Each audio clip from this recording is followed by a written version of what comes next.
Ta'ala. Satu, alladzina hum fi salatihim khashi'un.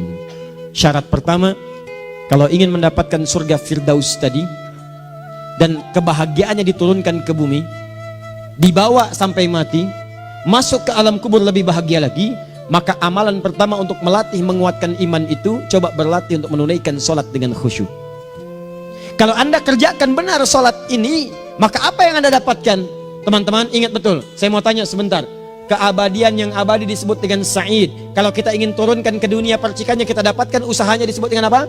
Masih ingat? Aflah itu kalau didapatkan, kata dasarnya apa tadi? Falahun. Lihat baik-baik. Kata Allah dalam Al-Quran tadi, kalau ingin mendapatkan falahun, amalan pertama sholat. Makanya ketika dipanggil sholat, kalimat falah dilekatkan pada panggilan sholat. 5 kali diingatkan. Begitu muadzin kemudian azan memanggil Anda, hayya 'alas shalah. Anda bertanya, ya Allah kenapa kami mesti sholat? Dijawab, hayya 'alal falah. Yuk, pagi ayo. Yang sejati datang sini. Belum dapat sujud, belum dapat ruku, saya berikan. Makanya ketika orang sholatnya benar, dia akan mendapatkan 5 keutamaan. Saat di dunia nih, belum ke akhirat, 5 keutamaan yang tidak diberikan pada orang yang tidak sholat. Atau orang sholat tapi sholatnya nggak khusyuk. Sebab syarat mendapatkannya khusyuk. Alladzina hum fi sholatihim khasyi'un. Bukan alladzina hum fi sholatihim saja, tapi ada kalimat khasyi'un. Artinya yang tidak khusyuk saja nggak akan dapat, apalagi yang nggak sholat. Apa yang 5 ini? Lihat baik-baik. 1, orang yang sholatnya benar, pertama kali sebelum mendapatkan kebahagiaan hakiki dari Allah Subhanahu wa Ta'ala, akan dirubah dulu perilaku hidupnya menjadi perilaku yang lebih baik. Kalau orang itu sholatnya benar, maka sholat itu akan melatih dia untuk berubah, bertransformasi jadi orang baik. Itu ada di Quran surah ke-29 ayat ke-45. Innas sholata tanha anil fahsya'i wal munkar. Sumber keburukan cuma 2, kalau bukan fahsya itu munkar. Maaf, pornografi, porno aksi, LGBT, kata-kata jorok, kotor itu fahsya. Di orang sholat kata Allah, mustahil berkata-kata kotor. Orang sholat tidak akan pernah mencela. Orang sholat tidak punya kata-kata jorok. Jadi kalau ada sekarang orang yang sholat senang mencela orang lain, itu berarti ada masalah dalam sholatnya. Dan dia belum dijamin sebagai ahli surga terbaik. Dan hidupnya nggak bahagia. Nggak bahagia. Aneh nih. Sholat tapi senang celah orang. Aneh. Aneh. Yang paling bahaya adalah menikmati celahannya. Itu yang paling aneh. Anda ngaji. Anda ikut taklim. Taklimnya sesuai Quran, taklimnya petunjuk sunnah. Anda sholat, Anda puasa, tapi Anda masih senang mencela orang lain dan menikmati celahan itu. Kalau nggak mencela, kayaknya nggak komplit kehidupan. Maka ada yang salah dengan ibadah Anda. Ada yang keliru. Karena mustahil taat bertemu dengan maksiat, itu mustahil.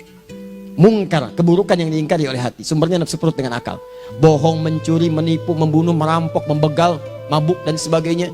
Itu namanya mungkar. Orang sholat gak mungkin mengerjakan mungkar. Jadi kalau sholat kita benar, cukuplah Anda sholat, maka Anda akan jadi orang baik. Makanya kata Nabi, Anda punya anak dari kecil ajarin sholat. Sholat kalau naik jadi balik, kerjakan terus. Kasih pelajaran membuat dia mengerti. Kalau masih susah, berikan pelajaran. Ini sering diterjemahkan dengan memukul. Mukul di Arab beda dengan konteks mukul sekarang. Mukul di Arab tuh ngasih pelajaran supaya ngerti. Anda bisa terjemahkan dengan konteks lain. Uang jajannya tahan, yang kesukaannya simpan dulu. Bisa dengan konteks kekinian, tapi poinnya kenapa anak Anda dari kecil ajarin sholat sampai kenalkan dengan masjid, ajari 3 tahun bawa ke masjid, kenalkan dengan masjid, gak ada masalah lari-lari itu sebelum waktu sholat. Kenalkan dulu. Dulu orang-orang tuh begitu, sebelum waktunya dikenalkan, jalan, begitu lari, biarin dulu. Setelah itu diberi pengertian, nah ini bukan tempat berlari, yang berlari di sana nanti, yang di sini nanti akan ada orang-orang baik semuanya. Terus Anda lihat berbaris, baris rapi. Kalau pengen baik ikutan baris nanti. Terus nanti ada yang mimpin di depan, namanya imam. Imam itu siapa ya? Tetangga kita bukan yang Pak Imam, bukan. Kalau tetangga kita namanya Imam S. Arifin. Kalau yang ini imam sholat namanya. Imam sholat itu nanti akan pimpin menyembah Allah. Allah siapa ya? Allah itulah yang memberikan ayah rizki. Allah itu yang memberikan ayah rizki sehingga bisa beli tobot buat kakak, beli robokar poli, ini yang poli, ini yang embers, ini yang heli, ini dulu kakak semuanya tuh yang kasih Allah. Nanti kalau kakak bagus bisa ikut rapi di sini, Allah akan senang, akan ditambah lagi oleh Allah. Oh begitu ya, datang, begitu caranya. Ini bukannya waktu sholat belum dikenalin udah dibawanya main-main di masjid. Bahkan ada yang agak repot lagi, di rumahnya susah diatur, dibilang, kamu ini susah diatur, main sana ke masjid, disuruh main, ya main di masjid. Yang salah bukan anaknya, orang tuanya. Apa rahasianya anak itu disuruh ke masjid, suruh sholat? Rahasianya, begitu anak itu sholat dengan baik, maka dia akan tumbuh jadi anak baik di kemudian hari. Itu maksudnya. Nah, sekarang saya agak bingung ini, pendidikan TK sekarang salah sih? Enggak, cuma saya agak bingung mikirnya. Ini anak belum diajarin sholat, udah diajarin manasik. Itu bagaimana cara berpikirnya Ferguson? Agak repot saya mikirnya tuh. Ya, walaupun salah sih enggak, cuma saya bingung gitu. Kenapa nggak dikerjakan tahap yang pertama dulu? Tangga itu kan berurutan, nggak bisa Anda lompat langsung ke 5. Kan 1, 2 belum terlewati. Jelas ya? Nah, ini gambarannya. Sholat nih. 1 pasti baik. Jadi kalau sekarang sholat, lisan belum baik, mata belum baik sampai ke kaki, berarti ada yang salah sholatnya tuh. Ada yang nggak tepat. Tangan sembarangan, snack orang ngambil. Awas. Tuh sendal orang, mau wudhu nggak ada sendal, pakai sendal orang. Udah bilang belum? Kehujanan pakai payung orang. Udah bilang belum? Ya kan gampang Ustaz. Ini kan juga mungkin diikhlaskan karena Allah. Ya ikhlas, cuman pakainya belum minjam. Bagaimana kalau sedang pegang payung itu keluar, Anda meninggal? Nah, coba mikirin ke situ. Coba ke kantor. Kalau didorong proyek yang nggak jelas, minta tanda tangan, pikirin dulu bagaimana kalau meninggal. Kemarin saya sama teman-teman artis saya katakan begini, Anda ya, kalau Anda mengaji dengan saya, jangan pernah menerima peran maksiat. Walaupun itu sekedar adegan, tapi itu maksiat. Kalau bayangkan ketika Anda memerankan itu, Anda diwafatkan oleh Allah Subhanahu Wa Taala. Maka demi Allah saya katakan tidak ada faedahnya Anda ngaji sekarang, ngaji besok. Ketika Anda menerima peran itu, Anda wafat dalam keadaan bermaksiat di hadapan Allah Subhanahu Wa Taala. Maka saya pun katakan pada Anda, ayo belajar yang betul, pahami, bangun sholat, belajar, dalami seperti orang tua kita dulu. Tinggalkan nyontek budaya yang nggak jelas. Rasakan ketika nyontek Anda wafat, apa yang Anda dapatkan? Di Libya itu kalau nyontek, di Libya ya, saya pernah sekolah di Libya nih, itu kalau nyontek dibiarin aja dulu. Dan rekornya 100% ketahuan. Begitu sudah selesai, cuma jeda 2 jam, langsung ada panggilan. Si Fulan silahkan datang ke kantor. Apa yang disediakan di kantor sudah siap. Anda diberi waktu 2 jam dari sekarang, siapkan beres-beres koper Anda. Di sini tertulis Anda akan pulang. Tiketnya sudah lengkap, dikawal 2 orang. Dituliskan di situ anak ini nyontek gak boleh kembali ke sini. Libya. Gak ada, zero tolerance bagi yang seperti itu. Keluar. Kami gak terima di sini. Harusnya begitu. Gak ada faedahnya. Yang kita butuhkan amalan dari ilmu, bukan nilai-nilai itu sementara. Gak ada. Sudah. Nah ini akhirnya begini kualitasnya nih. Tertulis di ijazahnya bagus, cum laude, IPK-nya 4, tapi gak ada aplikasinya.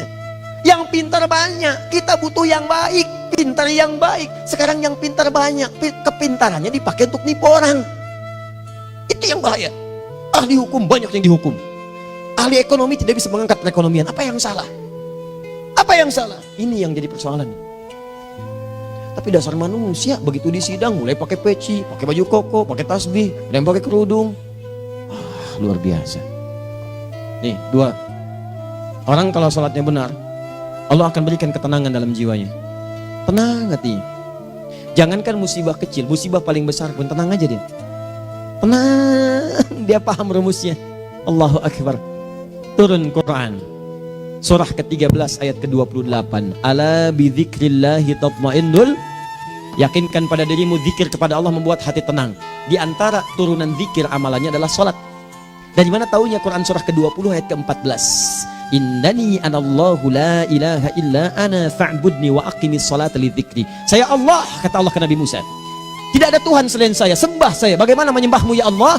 Tunaikan salat sebagai zikir kepada saya, zikir. Nah, maka kalau Anda sedang tidak tenang, ayo ke masjid. Banyak zikir itu, baca Quran zikir. Quran surah 15 ayat 9. Inna nahnu nazzalna dzikra. Kami turunkan Al-Quran sebagai zikir. Jadi kalau Anda sedang baca Al-Quran, Anda sedang berzikir. Ibu kalau sedang gak tenang bu, gelisah, gak enak, gak usah mengeluh, apalagi bikin status gak karuan. Ibu wudhu, ambil mushaf baca. Begitu sedang baca ada ketenangan dalam jiwa. Berdoa, zikir. Kalau sedang gak tenang besok ada proyek, doa dulu. Doa itu memberikan ketenangan. Makanya doa disebut dengan zikir. Quran surah ke-7 ayat 205. Wadhkur rabbaka fi nafsika tadarruan wa khifatan wa dunal jahri minal qaul. Ayo berzikir, minta kepada Allah dengan segenap jiwamu, mohon dengan penuh ketawaduan. nanti ketenangan diberikan. Menghafal Quran, baca itu zikir. Quran surah ke-54 ayat 17, 22, 32, 40. Walaqad yassarnal Qur'ana lidzikri fahal mim muddakir. Menyebut nama Allah, Al-Asmaul Husna itu zikir. Sedang ada persoalan, ya Allah, ya Allah, ya Allah, ya Rahman, ya Rahim, ya Malik, ya Qudus, ya Allah, ya Allah, ya Allah, ya Allah. Zikir. Dalilnya Quran surah kedua ayat 152. Fadhkuruni adzkurkum. Sebut namaku, zikir. Apapun akan mengingatmu. Gimana menyebutnya? Ditafsir di Quran surah 17. Ayat keberapa? 110. Qulid Allah awid Rahman ayyamma tad'u falahul asmaul husna. Sebut nama Allah. Itu menenteramkan pada jiwa. Sedangkan sholat gabungan dari semua zikir tadi. Bukankah dalam sholat Anda baca Al-Quran? Bukankah dalam sholat Anda menghafal Al-Quran? Bukankah dalam sholat Anda berdoa? Bukankah dalam sholat Anda istighfar? Anda mohon digabungkan semua itu. Amalan sholat menggabungkan semua jenis zikir. Masa Anda nggak tenang juga? Makanya sholat, jangankan sholat ya, tempat sholat itu yang menenangkan. Tempat sholat, tempat paling tenang di muka bumi. Kalau nggak percaya silahkan ya, Anda sebelum masuk ke Istiqomah ini, begitu Anda masuk kan perasaannya beda kan? Lain. Silahkan cek, kalau cari ketenangan datang ke masjid. Masuk, wudhu masuk, sholat 2 rakaat tenang. Dekat kipas angin, saking tenangnya plak ngantuk tidur. Beneran. Enak. Makanya saat Ramadan kalau orang pengen cari ketenangan, lihat di perusahaan-perusahaan penuh tuh musola pada tidur. Ya, mengamalkan hadis palsu. Ya, dia musoim ibadah, tidurnya orang puasa ibadah, hadis palsu. Nah, itu teman-teman. Itu gambarannya tiga. Orang yang salatnya khusyuk benar, itu dijamin langsung oleh Allah Subhanahu wa taala akan dimudahkan semua urusan hidupnya termasuk rezekinya. Ini yang saya katakan. Jadi saya katakan tadi, di akhirat ini, di surga, rezeki tinggal ngambil. Anda kalau benar sholatnya, itu langsung dijanjikan oleh Allah. Rezeki itu nggak perlu Anda banyak pikirkan. Ikhtiar sedikit, datang. Bahkan dari sisi yang tidak Anda duga. Apa dalilnya? Quran surah ke-65 ayat 2 dan 3. Ditafsir di Al-Baqarah ayat 2 dan 3. Wa may yattaqillaha yaj'al lahu makhraja. Ada orang yang meningkatkan takwanya kepada Allah, kami mudahkan urusan hidupnya. Setiap persoalannya diberikan jalan keluar, mudah. Solusi. Setiap ada problematika, ada solusi. Wa yarzuqhu min haitsu la yahtasib. Dan kalau dia ingin mendapatkan rezeki, bahkan kami kirimkan dari sisi yang tidak dia duga. Orang lain capek ini datang lagi, tawaran proyek datang lagi. Utsman tuh Masya Allah kayanya banyak, tapi yang paling dirindukan bukan saat mendapatkan peningkatan omsetnya, yaitu saat dia mendapatkan waktu khusus dengan Allah untuk sholat malam hari, sampai-sampainya sempat sholat tahajud sampai khatam Al-Quran. Abdurrahman bin Auf demikian, Tamim Ad-Dari demikian, sholat karena tahu sholat itu meningkatkan rizki. Karena tahu kuncinya ada di situ, Allah yang punya rizki, disebut dengan Razak, pemilik rizki. Maka saya harus punya hubungan dekat dengan Allah. Kalau sudah punya hubungan dekat, mau apa aja gampang. Belum minta, udah diperhatikan. Silahkan cek, Anda punya hubungan baik dengan bos Anda di kantor. Ya, sebelum Anda minta, beliau udah pikirin tuh. Telepon bendahara, dia udah ngambil belum gajinya? Belum Pak, tambahkan bonus sekian. Kenapa? Karena dia mengawasi Anda. Allah maha tahu dibandingkan dengan bos Anda. Mendekat kepada Allah, semua diperhatikan oleh Allah. Siapa orang takwa itu? Kalimat takwa pertama di Al-Quran Al-Baqarah ayat 2, amalannya ayat 3. Dzalikal kitabu la raiba fihi hudal lil. Siapa mutakin itu? Ayat 3-nya. Alladzina yu'minuna bil ghaib wa yuqimunas shalah. Di gampang, kalau pengen mudah hidupnya gampang. Biaya nggak mahal, tenaga nggak banyak, tingkatkan takwa nih. Jadi kalau hidup Anda masih susah, di kantor champion, di rumah tangga bermasalah terus, atau sebaliknya, maka boleh jadi kalau gelar Anda tinggi, harta Anda banyak, tapi selalu punya masalah. Bukan Anda kurang hebat, bukan Anda kurang kedudukan, bukan Anda kurang kaya, Anda kurang takwa. Dan yang paling dahsyat, mungkin sholat Anda belum berkualitas. 4. Orang yang sholatnya benar, khusyuk dia. Bahkan saat sholat itu kalau dia minta, maka seketika doanya akan dikabulkan. Tanpa diskusi, langsung seketika. Contoh, Quran surah ketiga ayat 38-39. Demi Allah saya katakan, Nabi Zakaria punya masalah, masalahnya pelik. Sudah berumah tangga, istrinya divonis monopos, maaf bahkan mandul. Gak mungkin punya keturunan. Maka apa yang beliau kerjakan? Secara singkat beliau sholat. Begitu sholat minta kepada Allah. Hunalika da'a Zakaria rabbah. Di mihrab itu beliau bermohon kepada Allah. Bermohonnya sambil sholat. Qala rabbi habli min ladunka dzurriyyatan thayyibah innaka sami'ud du'a. Ya Allah, mereka katakan saya nggak mungkin punya keturunan. Sekarang saya ingin katakan, ya Allah, saya hanya minta darimu saja, saya nggak akan dengarkan mereka. Ya Allah, mohon Engkau maha mendengar, ya Allah. Maha mendengar doa saya. Kalau kepada yang maha mendengar aja nggak mengabulkan, kepada siapa lagi saya mesti minta? Apa yang terjadi? Fanadatul malaikatu wa huwa qa'imun yusolli fil mihrab. turun malaikat mengabarkan, sedangkan beliau masih sholat, belum selesai dalam sholatnya. Sholat khusyuk itu belum selesai sholat aja dikabulkan, doa sudah turun. Sholatnya belum selesai, doa sudah dikabulkan. Annallaha yubashshiruka bi Yahya. Allah kasih kabar gembira, doa kamu didengar, dikabulkan, kamu akan punya anak, namanya langsung dari Allah Yahya, artinya hidup yang mustahil menurut manusia. Lahir seorang dari rahim perempuan yang menepus dan mandul, bayi yang hidup, kata Allah nggak ada yang mustahil bagiku, jadi dan jadi dia. Berita baiknya, Nabi Zakaria sholat dikabulkan. Umat Nabi Muhammad sebelum sholat sudah ditunggu oleh Allah, mau minta apa aku kabulkan sekarang. Hadisnya qudsi, saya bacakan. Hadatsana qala Rasulullah sallallahu alaihi wasallam, qala Allahu azza wa jalla, qasamtu shalah baini wa baina abdi. Kata Allah, saya bagi dua ya salat antara aku dengan hambaku. Wali abdi ma sa'ala. Kalau hambaku benar salatnya, aku berikan apapun yang dia minta sekarang. Idza qala al-abdu alhamdulillahi rabbil alamin. Bagian pertama, kalau hamba benar dibaca Al-Fatihahnya dari alhamdulillahi rabbil alamin, kalau Allah azza wa jalla dijawab oleh Allah, hamadani abdi, hambaku sedang memujiku.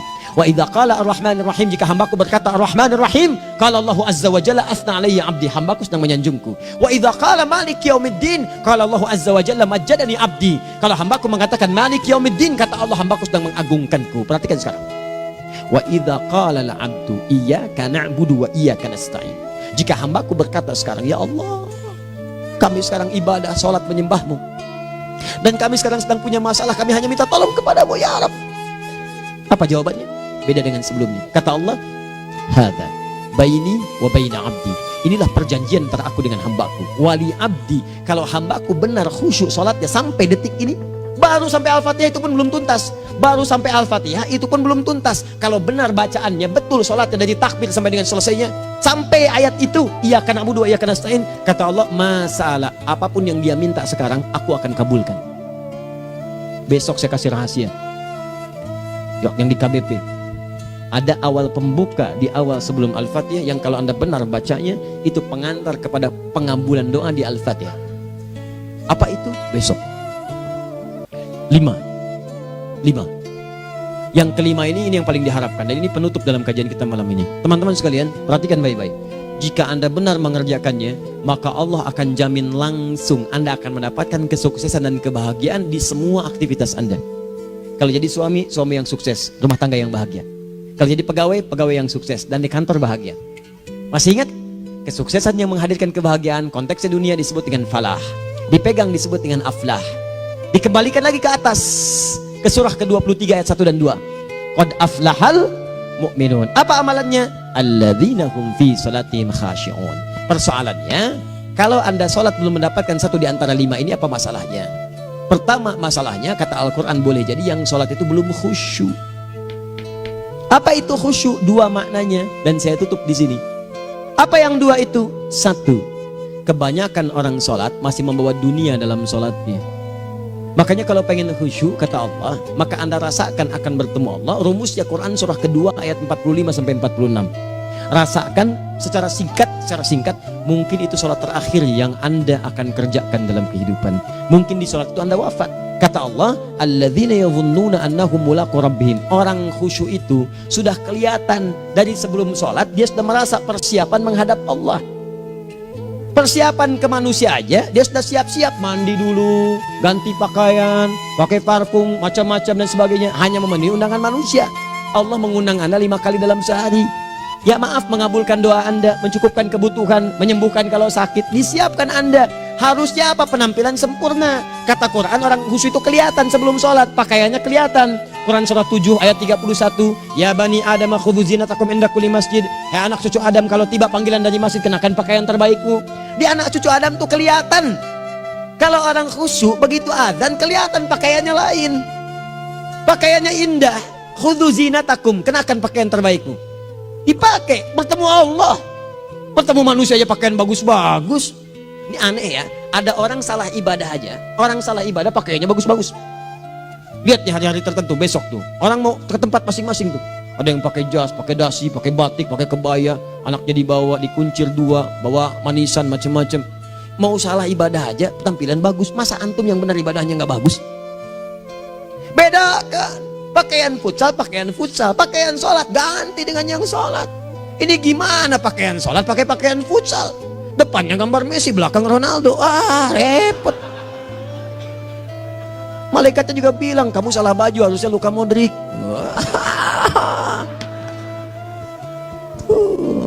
Hafal saya. Ayo mau tanya apa? Mourinho dipecat saya tahu. Lagi nganggur sekarang, ditawarin Benfica dia nggak terima. Sekarang jadi dia komentator di beIN Sport. Nanti sebentar lagi dia akan komentar di laga Saudi dengan Qatar dan komentar laga Arsenal dengan Inter. Digantikan oleh Solskjaer. Dia super sub dulu. Ya, super sub. Ya, the baby assassin, ya pembunuh yang berwajah baby face. Masuk jadi akhir-akhir, gol. Sekarang melatih dia 5 kali kemenangan, belum kalah sama sekali. Saya hafal itu. Tapi masih di urutan ke-6, tapi jaraknya ke yang keempat itu tinggal 3 poin lagi.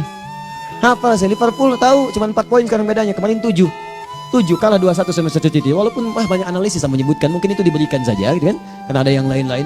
Hafal kedua Manchester City. Hafal saya. Ayo mau tanya apa lagi? Tottenham Hotspur ke bawahnya, ada Chelsea, ada Arsenal, baru kemudian Manchester United. Liga Italia, wah udah gak kekejar Juventus. Ya, apa lagi? Dan seterusnya lah. Gak ada ujungnya bahas yang begituan. Jelas ya? Maksud saya, Anda tanya itu saya jawab. Tapi tidak menghilangkan ibadah kita yang lain. Dan apa ruginya? Ya tahajud dah. Apa yang bisa dikerjakan besok, lihat besok. Ya kan tahajud kan bisa besok. Ada orang tahajud jam 10 pagi? Gak ada.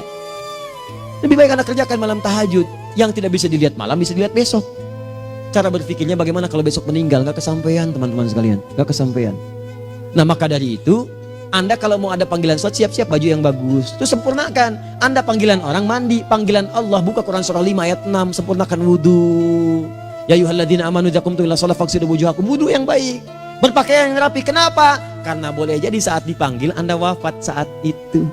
Maka wafat Anda dalam keadaan yang suci, dengan keadaan tobat, dengan pakaian terindah pada saat itu. Yang kedua, maaf, orang-orang kurang khusyuk itu saya tutup. Yang kedua itu karena kebanyakan orang sholat tidak paham, tidak mengerti apa yang dibaca dan dilakukan dalam sholatnya. Jujur pada diri sendiri, jawab pada diri Anda. Sampai sekarang Anda sholat, berapa persen bacaan sholat yang Anda pahami?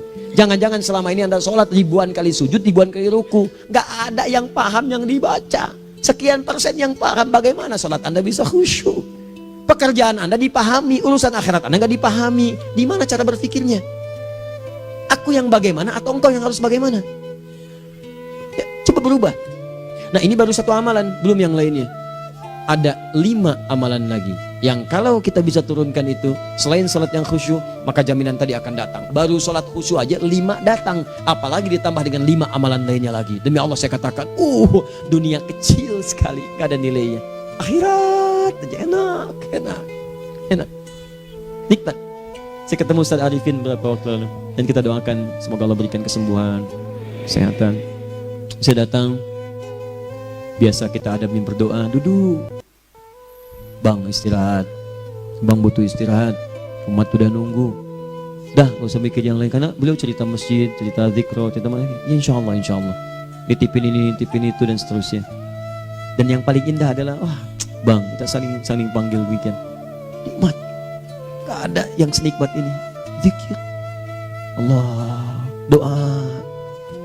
Nah bayangkan sakit tapi masih nikmat gitu. Nikmat. Iya bang, saya paham. Istirahat dulu. Banyakkan nanti orang jengkuk. Saya pamit dulu ya, supaya bisa istirahat, supaya tenang. Lama kita pegangan tangan, ngobrol, saling mendoakan. Itu nikmat. Dan cara berpikirnya kalau sudah pakai iman, semua nikmat. Ada uang nikmat, gak ada uang nikmat, sakit nikmat. Karena cara berpikirnya lain. Nanti kita bertemu lagi, saya terangkan pada Anda. Dan saya contohkan satu kisah. Bahkan ketika ada orang yang diuji Allah dengan ujian yang sangat luar biasa, yang menurut sementara orang itu ujian sangat luar biasa menggetarkan jiwanya dan susah untuk bertahan, tapi orang ini nikmat saja menjalaninya. Nikmat. Ada yang di rumah tangga, ada yang di macam-macam. Contohnya banyak. Satu contoh saya berikan di malam ini. Satu kali suami istri, wah luar biasa. Istrinya itu cerewetnya Pak, bukan cuma cerewet, ngeselin bagi suaminya. Maaf Bu ya, bukan ibu maksudnya. Jadi semua yang dikerjakan suami salah. Pengen mangga, ayah kalau kita sekarang dibeli mangga. Kenapa mangga yang ini? Saya pengennya mangga yang lain. Belikan mangga. Kenapa beli mangga aja? Jeruknya mana? Jeruk. Semua. Pokoknya semua yang kerjakan suami salah. Tapi suami tidak pernah mengeluh. Ini kerjakan, itu kerjakan. Satu kali, perhatikan cara memandangnya. Ketika iman sudah masuk ke dalam jiwa. Kata temannya, akhi, istri kamu ini begini, nyusahin kamu. Kenapa kamu gak cari yang lain? Kan gampang ada syariat. Udah pisahin aja, cari yang lain. Kamu tenang ibadah. Apa jawabannya? Allah sudah turunkan surga ke saya lewat dia. Kenapa kamu meminta saya untuk menjauhinya dan meninggalkan surga saya? Ini cara melihat dia. Bukankah ketika ada berbagai keluhan saya sabar? Bukankah sabar mendekatkan saya ke surga? Allah kirimkan tipikal istri seperti ini supaya mendekatkan saya ke surga. Dengan itu kan saya banyak pahala. Saya sabar, pahala banyak. Sudah Allah berikan pahala kepada saya. Kamu malah nyuruh saya untuk berpisah dengan pahala itu. Perhatikan cara berpikirnya. Indah. Kalau rumah tangga seperti ini semuanya enak gitu. Suaminya biasa-biasa, istrinya cantik, luar biasa. Begitu berdandan kelihatan, kata suaminya, Masya Allah, wajahnya tak berpaling, mata tak berkedip. Kata istrinya, ya zauji madhabik, sayang kamu kenapa? Allah syakiran lillah bihadari. Demi Allah, aku bersyukur mendapatkan istri secantik kamu. Kata istrinya, nahnu fil jannah zauji, kita berdua di surga. Kata suaminya, kok bisa begitu jawabanmu? Iya, kamu bersyukur dengan keadaanku, aku bersabar dengan keadaanmu. Catat. Bukankah orang syukur dan sabar di surga? Tuh lihat, canda-canda orang-orang soleh itu begitu. Nikmat ketawa walaupun nyelekit di hati. Cuman bawaannya enak gitu. Nah, nanti itu ada tuh, nanti saya turunin tuh. Yang di rumah tangga, yang ini, yang itu nanti. Kapan? Pertemuan berikutnya. Ya, jadi kita cukupkan dulu di malam ini apa yang kita pelajari supaya nanti nggak terlampau banyak kita dapat materi. Cuma sayang sedikit mengamalkan. Saya sudah tuangkan di sini. Banyak saya tuliskan termasuk di keluarga, di macam-macam. Ini saya tulis tapi silahkan Anda baca. Kalau ada manfaat silahkan dapatkan. Kalau ada yang kurang silahkan sampaikan untuk dikoreksi. Semoga Allah muliakan kita semua insya Allah. Sekali lagi, perbaiki hidup. Jangan banyak mainnya. Dan sudah, jangan banyak membuang dengan yang sia-sia apapun yang dihadapi. Sekali lagi, tolong jaga kondusivitas, bantu negara kita, ketertiban, keamanan. Kalau saya menyampaikan sesuatu ada singgungan dengan yang kekinian, itu maksudnya koreksi masukan-masukan supaya diperbaiki. Tapi tetap dalam urusan pemilihan kita punya pilihan masing-masing yang tidak boleh dipaksakan. Jelas ya? Baik, jadi saya sampaikan sekali lagi. Pertama, pilih mana? Anda dipaksa harus ikut, atau yang kedua, kita bebas memilih sesuai. Dah. Sudah ya. Jadi kita akhiri, subhanakallahumma bihamdika asyhadu an la ilaha illa anta astaghfiruka wa atubu ilaik. Wa akhiru da'wan alhamdulillahirabbil alamin. Berjumpa besok sesi terakhir fikih ikhtilaf di Masjid Ar-Rahman Kota Baru Parahyangan. Assalamualaikum warahmatullahi wabarakatuh.